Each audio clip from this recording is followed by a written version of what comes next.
Gamesweasel.com Review.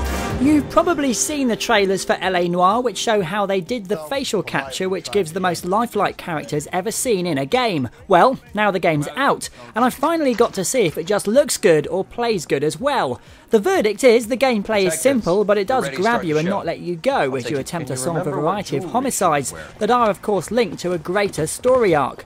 You play the game as Cole Phelps, the very definition of a good cop, as you partner up with another cop, who usually plays the bad one. Each case has the same format, which starts with a murder, then a briefing, then you make your way into 1940s LA to investigate the crime scene and any locations and people that crop up as a result of that investigation.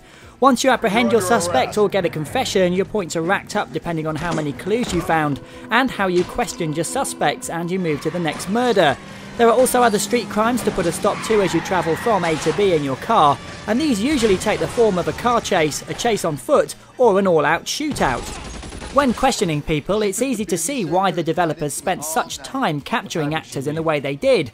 Each subtle movement of the face is captured, and it's this along with evidence which you can use to state whether you believe or doubt a suspect. Of course, if you have something that directly conflicts with what they're saying, you can look in your notebook and use this evidence against them.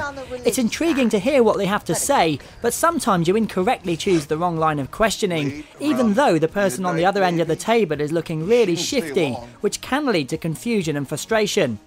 When it comes to the shooting sections, action feels very similar to that of GTA with its simple cover system. Fighting hand to hand is just a question of blocking and punching at the right time. Picking your way through clues also feels a bit dated. Music lets you know if you're near something of interest, but sometimes the objects are just red herrings, and you feel like you're wasting your time, scouring the walls and hammering the A button until you find something. An action that reminds me of the old Resident Evil games. If this game didn't look so good, it would actually be rather average. If you're expecting a game like Red Dead Redemption or GTA, you won't get the sandbox you're hoping for here. If, however, you like the old-style graphic adventures and want an intriguing detective story with believable acting, it should engross you for many hours.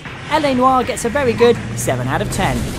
You've been watching a review from Gamesweasel. If you want to get the show each week, which includes video game reviews, news, previews, competitions and special features, then head over to Gamesweasel.com for our video podcast, Gamesweasel TV.